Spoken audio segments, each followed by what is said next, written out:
एक व्यक्ति बड़ा परेशान था क्योंकि कोई भी उसे परेशान कर जाता था। किसी ने कुछ कह दिया तो वह क्रोधित हो जाता था। फिर 3-4 दिन तक इस बात को लेकर वह चिंतित और परेशान रहता था। किसी पड़ोसी ने, यार, मित्र ने, रिश्तेदार ने कुछ नया खरीद लिया या कुछ नया बना लिया तो वह उसे देखकर भी परेशान होता था, क्योंकि उसके भीतर ईर्ष्या की भावना बहुत प्रबल थी। ईर्ष्या एक ऐसी भावना है जिसमें आपको कोई कुछ नहीं कहता, फिर भी आप खुद से ही परेशान होने लगते हैं। और समस्या तब बड़ी हो जाती है जब जिससे आप ईर्ष्या करते हैं वही आपके सामने खड़ा हो और आपको उससे हंसकर बात करनी हो। ऐसे में आप अंदर से बिल्कुल दुख के सागर में डूब जाते हैं। यही एक ऐसा दुख है जो कोई आपको नहीं देता, बल्कि आप खुद जानबूझकर इस दुख में अपने आप को धकेल देते हो। वह व्यक्ति भी अपनी इसी ईर्ष्या और क्रोध के कारण दुखी रहता था। उसे ऐसा लगता था कि वह जो उसके रिश्तेदार हैं, मित्र हैं, पड़ोसी हैं, उसे दुखी करने के लिए चीजें खरीदते हैं, बनाते हैं और उसके सामने उसे दिखाते हैं ताकि वह दुखी हो सके। उनके कुछ किए बिना ही उन सब लोगों को उसने अपना दुश्मन मान लिया था।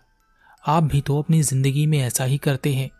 जिससे ईर्ष्या करते हैं वह अपने आप ही आपका दुश्मन बन जाता है, भले ही वह आपका शुभचिंतक क्यों ना हो। यह व्यक्ति भी इसी ईर्ष्या और क्रोध से ग्रसित था। उसका छोटा भाई उससे अधिक प्रगति कर रहा था और वह उसका शुभचिंतक भी था, परंतु यह उसे अपना दुश्मन मानने लगा था। छोटे भाई की प्रगति करने से बड़े भाई को भी बहुत सहारा मिल रहा था, परंतु ईर्ष्या में अंधा व्यक्ति यह सब नहीं देख पाता। एक दिन जब दोनों भाई किसी व्यापार के लिए बाहर जा रहे थे, तब उस बड़े भाई ने सोचा कि अगर यह छोटा मर जाए तो सारे व्यापार पर मेरा अधिकार हो जाएगा। और वैसे भी यह मुझसे नौकरों जैसा व्यवहार करता है, मुझे नौकर समझता है, कुछ पैसों के बदले मुझसे काम कराता है, मुझे नीचा दिखाना चाहता है। रास्ते में दोनों भाई एक कुएं के पास रुके। छोटा भाई कुएं से बड़े भाई के लिए पानी खींच रहा था। तभी बड़े भाई ने उस छोटे भाई को कुएं में धक्का दे दिया और वहां से भाग गया। वापस जाकर उसने सबको बताया कि रास्ते में जंगल में एक शेर ने उसके छोटे भाई पर हमला कर दिया और उसे मार कर खा गया। अब सारा व्यापार उस बड़े भाई के हाथ में आ गया था, परंतु उसे व्यापार करना नहीं आता था। कुछ ही महीनों में उसने सब बर्बाद कर दिया। कर्ज के कारण सब बिकने लगा। तब एक दिन वह बैठा परेशान हो रहा था और सोच रहा था कि क्यों उसने अपने छोटे भाई को कुएं में धकेल दिया। अगर वह होता तो वह सब कुछ संभाल लेता, वह सब कुछ संभाल लेता था। तभी उसने देखा कि उसका छोटा भाई उसकी तरफ चलता हुआ आ रहा है। पहले तो वह खुश हुआ, परंतु फिर उसे अपना पाप कर्म याद आ गया जो उसने अपने भाई के साथ किया था। वह छोटे भाई से नजरें नहीं मिला पा रहा था। छोटे भाई ने कहा, भैया आप चिंता ना करें, मैं बच गया हूं, मैं वापस सब कुछ ठीक कर दूंगा। लोगों ने जब उससे पूछा कि वह कैसे बचा, क्योंकि उसे तो शेर खींच कर ले गया था, तब छोटे भाई ने कहा, जब शेर मुझे खींच कर ले जा रहा था तो कुछ शिकारियों ने देख लिया था और उन्होंने शेर को मारकर मुझे बचा लिया। यह सुनकर वह बड़ा भाई शर्म से पानी पानी हो गया। अपने किए गए पाप कर्म पर वह पछता रहा था। वह वहां खड़ा भी नहीं हो पा रहा था, इसलिए वहां से चुपचाप चला गया। वह वापस घर नहीं गया, वह जंगल निकल गया। वह सोच रहा था कि ऐसा क्यों हुआ, क्योंकि वह जानता था कि उसका छोटा भाई उससे बहुत प्रेम करता था। फिर भी उसने उसके साथ ऐसा क्यों किया? क्यों वह अंधा हो गया था? अपने इन्हीं सवालों को लिए हुए वह बेचैन होकर इधर उधर घूम रहा था। कोई रास्ता चाहता था जिससे उसके मन पर पड़ा बोझ हट सके और वह जो अपनी नजरों में ही गिर गया है फिर से खड़ा हो सके। जंगल के अंदर चलते चलते उसे एक आश्रम दिखाई दिया। जब वह आश्रम के भीतर पहुंचा तो उसने देखा कि एक गुरु अपने शिष्यों को शिक्षा दे रहे हैं। गुरु ईर्ष्या और क्रोध के संबंध में अपने शिष्यों को समझा रहे थे। वह व्यक्ति गुरु के पास आया और उसने सारी बात गुरु को बताई और पूछा, गुरुदेव मैंने ऐसा क्यों किया? गुरु ने कहा, ईर्ष्या एक ऐसा दुख है जो मनुष्य खुद को देता है। जब हम किसी से ईर्ष्या करते हैं तब कोई सामने वाला हमें दुख नहीं दे रहा होता, बल्कि हम ही अपने आप को दुखी करते रहते हैं। ईर्ष्या धीरे धीरे जब बढ़ती चली जाती है तो वह क्रोध का रूप ले लेती है। ईर्ष्या और क्रोध जब आपस में मिल जाते हैं तब क्रोध बुद्धि को खा जाता है।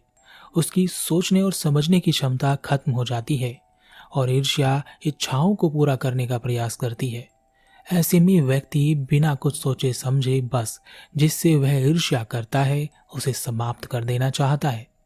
वही तुमने भी किया, परंतु जैसे ही क्रोध शांत होता है हमें अपनी गलती का एहसास हो जाता है।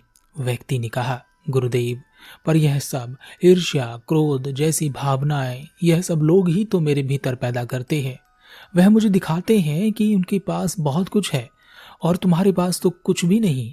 जब वह कहते हैं कि मैं किसी काम का नहीं, तब उनके इस दुर्व्यवहार के कारण ही तो मेरे भीतर ईर्ष्या और क्रोध पैदा होता है। मेरे द्वारा किए गए कर्मों के लिए वह सभी लोग ही तो जिम्मेदार हैं। गुरु ने कहा, तुम क्रोध करते हो क्योंकि तुम्हारे भीतर क्रोध है। तुम ईर्ष्या करते हो क्योंकि तुम्हारे भीतर ईर्ष्या है। तुम्हें बाहर वही दिखाई देगा जो तुम्हारे भीतर होगा। तुम्हारा भाई तुम्हारा शुभचिंतक था, पर वह भी तो तुम्हें तुम्हारा दुश्मन ही नजर आया। व्यक्ति ने कहा, परंतु गुरुदेव, अगर कोई मुझे क्रोध नहीं दिलाएगा, कोई मुझे नीचा नहीं दिखाएगा, तो मुझ में क्रोध और ईर्ष्या क्यों उत्पन्न होगी? गुरु मुस्कुराए और कहा, तुम मेरे साथ चलो, तुम्हें कुछ दिखाना चाहता हूं। वह गुरु उस व्यक्ति को अपने साथ लेकर एक कुएं के पास पहुंचे और उस व्यक्ति से कहा, जाओ और इस कुएं से एक बाल्टी पानी भरकर निकाल लो। व्यक्ति ने बाल्टी कुएं में गिरा दी और पानी निकालने लगा, परंतु बाल्टी में पानी आया ही नहीं, खाली बाल्टी ऊपर आ गई। गुरु ने कहा, क्या हुआ, कुएं से पानी क्यों नहीं निकाला? व्यक्ति ने कहा, गुरुदेव, इस कुएं में पानी है ही नहीं। जब इसमें पानी है ही नहीं तो पानी कैसे बाहर निकलेगा? गुरु उस व्यक्ति को एक दूसरे कुएं के पास ले गए और कहा, इस कुएं में बाल्टी डालो और ध्यान रहे, इस कुएं से पानी बाहर नहीं निकलना चाहिए। उस व्यक्ति ने कुएं में बाल्टी डाली और बाल्टी को खींचा, परंतु जैसे ही बाल्टी ऊपर आई तो उसमें पानी भरा हुआ था। गुरु ने कहा, मैंने कहा था ना कि बाल्टी में पानी नहीं आना चाहिए। फिर से बाल्टी को कुएं की सतह तक डालो और ध्यान रहे, इसमें पानी नहीं आना चाहिए। उस व्यक्ति ने फिर से कुएं में बाल्टी डाली और बाल्टी को खींचा, बाल्टी में फिर से पानी आया। गुरु ने कहा, देखो, फिर से इसमें पानी आ गया, इसमें पानी नहीं आना चाहिए था।